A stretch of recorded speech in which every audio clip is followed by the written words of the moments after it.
Hi guys, it's Fightsci here again with another video, and today we're talking about one of the biggest fights at lightweight in the past decade, Loma vs Linares. Let's break it down. Now, what got us to this fight?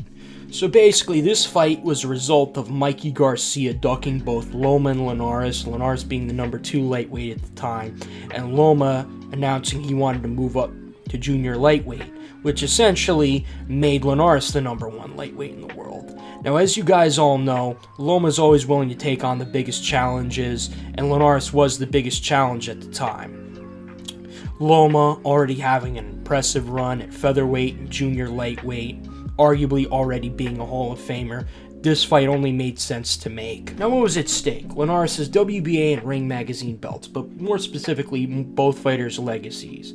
They both needed a standout win, Linares having the weaker resume of the two, Loma beating the likes of Gary Russell Jr., Nicholas Walters, and Guillermo Rigondeaux, just to name a few, but he really needed that S-tier win, and that was this fight for both fighters. Now, what does it mean for both fighters' legacy with a win? If Linares wins, he gets that statement win he finally needs to really cement his legacy as a first ballot Hall of Famer. If Loma wins, he becomes the fastest 3-division champion ever, shattering De La Hoya's record to become the fastest 3-division champion ever with 18 fights. Loma, if he accomplishes this, will only have done it in 12, and he cements his place likewise as a first ballot Hall of Famer. Now, without further ado, time for the technical break. Forward shuffle into a right jab, left cross from Loma and Linares. Linares moves laterally, not a stationary target for Loma, figuring him out more difficult. Loma does a sidestep to cut Linares off laterally. Loma slips to his front foot. He's definitely favoring that. He probably wants to land the lead hook to the body and land the backhand on Linares. Loma doesn't break base when driven back, aware of his unorthodoxies. Loma slips to the lead foot into a level change. He seems to be favoring the right hook to the body and is trying to reel Linares into his trap. Linares now keeping his head on the A slot on the line. Loma will eventually take note and capitalize on this. This seems to be the story of the fight. It seems like Linares, unlike his other fights, kept his head on the line more often than not, and at least when it comes to his upper body, was a stationary target for Loma. Good jab slip from Loma and holding the phone to not get clipped with a hook or swivel jab. Loma slips to the front foot and loads up stiff double jab. Loma sticks out jab on Linares to occupy guard. Blinder and sets up shots downstairs. Blind, frame, overhand left from Loma. Loma then frames and breaks Linares' base and follows up with a right hook, right uppercut, left cross combo on Linares. I knew Loma wanted to land the right hook to the body of Linares. It was only a matter of time before he landed it, you know. Loma can land certain shots at will, and this is no exception. Loma slips to the inside and lands jab on Linares. Lining up your shots is so important in the open stance. It really is. Good pull from Loma and rolled with the punch. If Linares would have connected that hook on Loma, it would have been bad. Good outside slip from Loma. Lands jab, then brings backhand closer. Lands sharp left cross to the body on Linares. Loma thwarts body attack from Linares by disengaging and using double elbow tuck. Loma throws up his hands to taunt Linares. He really, even in his biggest fights, he's still like showboating and taunting his opponents. Loma slips wide to the outside, lands backhand, throws right uppercut because foot is loaded, then finishes off with a right hook to the head on Linares. Loma definitely wants to land that right hook on Linares.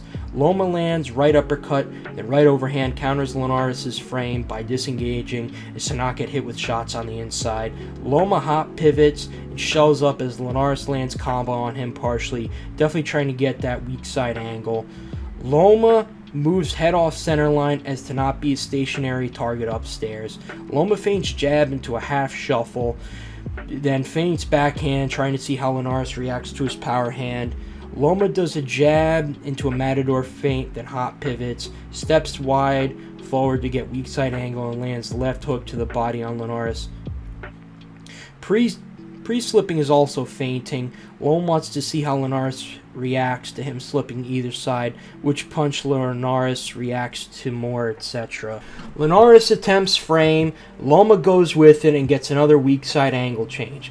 Linares lands, good left uppercut on Loma. Loma gets in front of him, slips to the outside, makes Linares think he's in range of his jab, slips to the back foot, then loads up, sharp left hook to the body. Loma probes the jab, then circles to Linares outside, another way he can get the weak side angle, step around.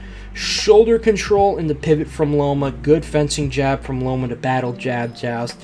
Gets lead foot to the outside of Linares. Lead foot positioning is very important in the open stance. In layman's terms, getting your lead foot to the outside not only lines up your power hand, but also helps with mobility after exchanges. Clips him to the body with sharp left cross to the body. Loma moves right diagonally to cut off Linares. Loma throws a couple of throwaway jabs that are softer, lands left cross to the body and left uppercut and increases power with every shot, punch rhythm.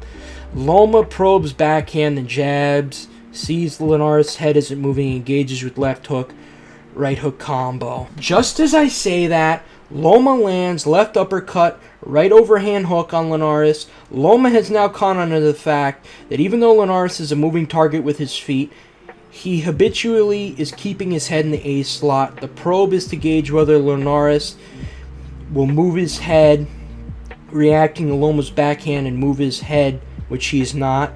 Good matador feint from Loma into a hot pivot to befuddle Linares and make him think Loma is still right in front of him.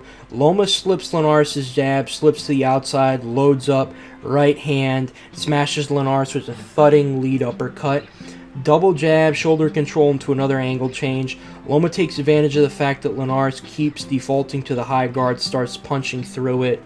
Loma rests his head on the right shoulder of Linares as to keep left hand free and land left hook, left uppercut, right hook combo on Linares. Linares answers with a left hook, right hook to the body on Loma. Then Loma responds with right jab, left cross, right hook combo zone as the crowd erupts, then slips right cross, left hook as the crowd erupts.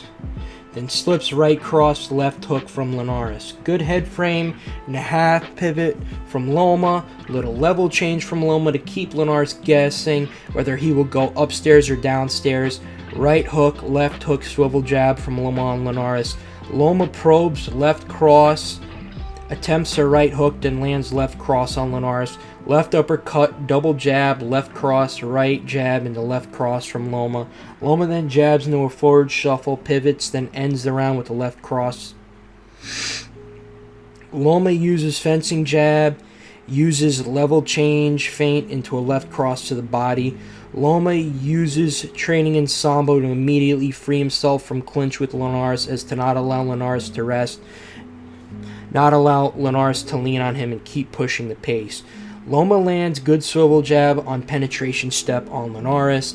Loma cuts off Linares left laterally, tempted frame and a hot pivot from Loma. Linares then follows up with a flurry of his own, however Loma shells up, somewhat thwarting onslaught from Linares. Linares catches Loma crosswalking into range. By the time Linares clips him, his front foot isn't planted, leading to knockdown. He also feinted a down parry, and this was the infamous knockdown, the only time Loma has ever been down in the pros, the first and final time, as you will see. Lomachenko going back to the drawing board after the knockdown. Critically important he does this, because if he gets complacent again, Linares might put him away. Lomachenko does a forward shuffle, right diagonally into a pivot on Linares to give him a different look. Loma frees his right hand from the clinch with Linares and lands right underhook on the inside. Loma brings his back foot forward into quarter pivot, then full pivots to offset Linares' balance.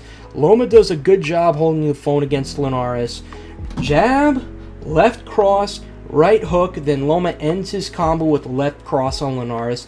Loma jabs, left cross, right hook into a pendulum bounce to land left cross when springing off back foot. Loma does Matador feint again, gets weak side angle, and hits Linares with left cross. Loma gets inside foot positioning and connects with a hook to the inside of Linares. Linares frames Loma and stops angle change. Loma does a forward shuffle into a pivot to get advantageous positioning on Linares. Loma probes left hand, left cross, right hook, left uppercut, right hook, left cross, left hook to the body, floors Linares, and ends his night and pretty much his career. Final thoughts / out. Both fighters needed to win this fight. Unfortunately for Linares, he came up on the short end of the stick. I do believe both guys are future Hall of Famers, however, there is a reason Loma is regarded as better and always will be. This is Fightsci signing out.